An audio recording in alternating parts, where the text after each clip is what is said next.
Insightful. What is your take on being a great player, and how does it translate to being a great broadcaster? Well, the toughest part about broadcasting, it's like playing. If you think you're not overstriding when you're pitching or you're swinging hard or something, you probably are. And we have a lot of guys when the postseason comes that are fresh off the field, team that got eliminated, and we're at a meeting at 4:30 for a 6 o'clock pregame show. And man, they're just tearing this meeting. We're like, wow, great insight.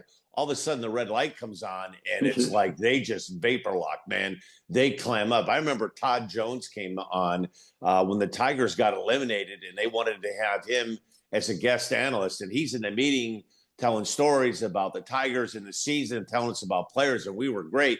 I remember it was me, him, Harold Reynolds, and Greg Amsinger. We got on the set, man, and he's sitting next to me. I can see beads of sweat on his nose coming down his ears, and I'm like, God, man, what it, man. I mean, he just clammed up, and then when it's a weird thing because you're taken out of your element. Yeah. Like when this all of a sudden, hey, you got all kinds of traffic in your ear. You're wearing an IFB, and you can hear the control room saying, "Hey, 30." Like we're in a conversation, like we're talking right now, and somebody's in my ear. Hey, you got to pick it up. We got 20 seconds to break.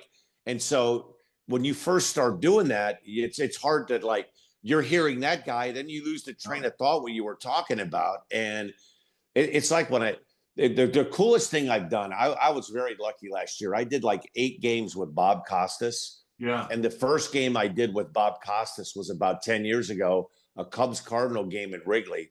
And that visitors announcer's booth at Wrigley is very small. Yeah. And Bob brings a stats guy with him, Elliot Kalb, and he's his guy during the game.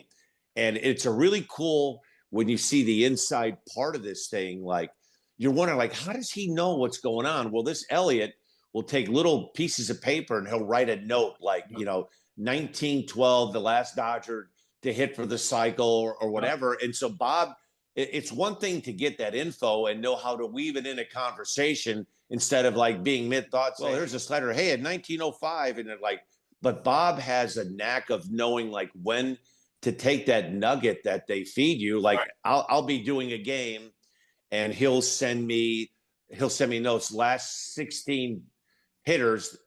Let's just say I'm doing the Phillies game. Wheeler, last 16 pitches have been first pitch strikes to 15 to 16. Well, I have to wait till the next hitter comes up, and if it's strike one and there's a break, you go like, man, he's been 16 for 17 first pitch strikes. Like, so you get that info, but you got to know how to weave that info in.